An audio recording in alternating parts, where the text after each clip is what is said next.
I want to get to Mike Huckabee now, former Republican governor for the great state of Arkansas and former Republican presidential candidate himself. Great to have you. First of all, the rollout yesterday. I want to get your thoughts on it. Well, you know, I think it was somewhat of a surprise to some people, not to me. Kamala Harris has been the border czar. She doesn't want to admit it, but she's been the border czar, and she's been against Walz. She's finally found Walz that she likes. So this is as close as she's going to get to protecting the border. Tim Walz, not real Walz, Tim Walz. The surprise is that this is a pick that is being heralded by the people that she shouldn't really be that excited about. People like AOC, Bernie Sanders, they love the pick. That's a real problem for her. So I think it's going to be a challenge to see how do you win voters in the middle and right of center. You don't with this ticket.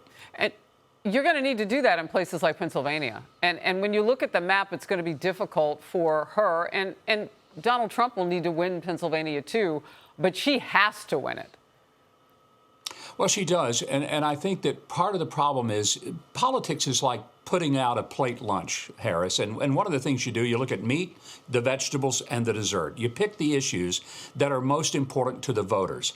If this were a plate, I'd say that the most important issues are things like the energy, whether they can afford gasoline, the cost of groceries, taxes. Are they going to be higher? Take away the money that I've earned and give it to somebody that didn't work, that got up at the crack of noon today? And immigration. Are you going to stop the flow?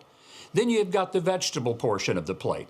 Those are the issues that they're in trouble on. And that'd be like the radical abortion position that Tim Walz has taken, abortion up to the moment of birth, far beyond the mainstream.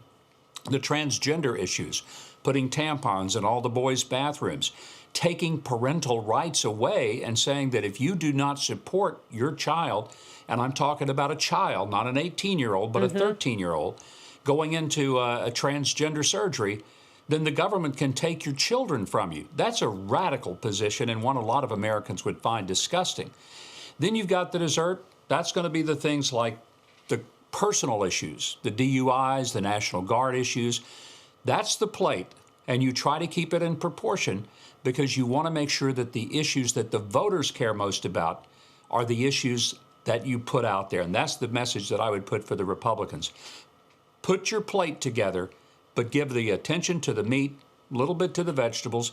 Don't spend all your time on the dessert. Wow, that is really interesting. And I wrote down every word that I could of what you said because what you've done is lay out a blueprint and you've got the experience to know what it takes as a presidential candidate to be focused and as a governor. So you understand all aspects of this. All right, let's move.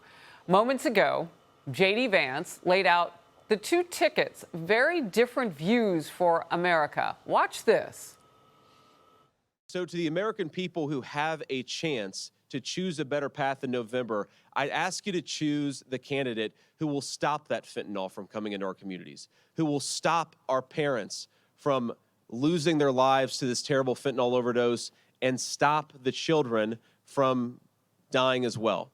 I'd ask you to vote for a candidate who wants to support our police officers, not make their lives harder. I'd ask you to support a candidate who wants to make it easier to deport illegal aliens and not harder. I'd ask you to support the candidate who has shown that he can deliver security in our streets. We just have to give him the opportunity to govern, and that's President Donald J. Trump. The contrast could not be more clear.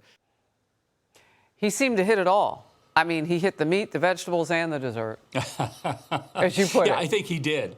You know, one of the things that's going to be a problem for Tim Walz is that the picture of Tim Walz standing in front of Minneapolis when it was burning in the summer of 2020, the so-called Summer of Love. If I were the Republicans, I would have a big event and I would stage the Bluegrass Musician of the Year award to Tim Walz, saying that he is the best fiddle player America has because he fiddled while Minneapolis burned. And just remind people that he took the wrong side of crime when it came down to his own state and his own cities. And as a result of that, there were a lot of small businesses that were forever altered, put out of business because he basically stood up at the rioters and against his own police people. That's a serious position to have taken, and people ought to remind him of it. Yeah, and talk about changing economies. I mean, we still in this country, most of the jobs are generated by small businesses. So when you punch and destroy and let them be destroyed with your policies and decision making, you're putting a whole lot of folk out of work, which is why the numbers look the way they do in the jobs reports, and not just the most recent, but why they can seem a little inflated, Governor, because people are getting gig jobs. It doesn't drill down to what it takes to equal what they used to have. They're gig jobs. A lot of them are working 2 and 3 jobs. Yeah, and I think a lot of Americans, they know this because they're experiencing it.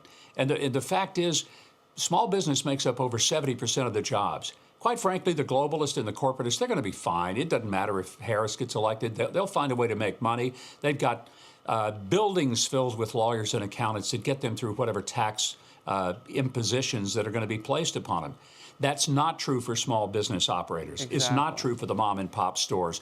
They need a Donald Trump presidency for deregulation, cutting taxes, giving them some breathing room so that it's not just that they can survive, they can hire people and they can put things on their shelves that are less expensive if the energy prices are lower. That's where the election has to go. That's exactly right. I mean, if you can't pay them, then you can't hire them and everybody suffers. Governor, it's always great to see you. Thank you for being in focus. Thank you, Harris. Great to be with you.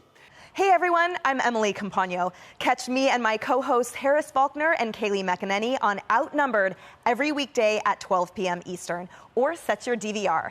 Also, don't forget to subscribe to the Fox News YouTube page for daily highlights.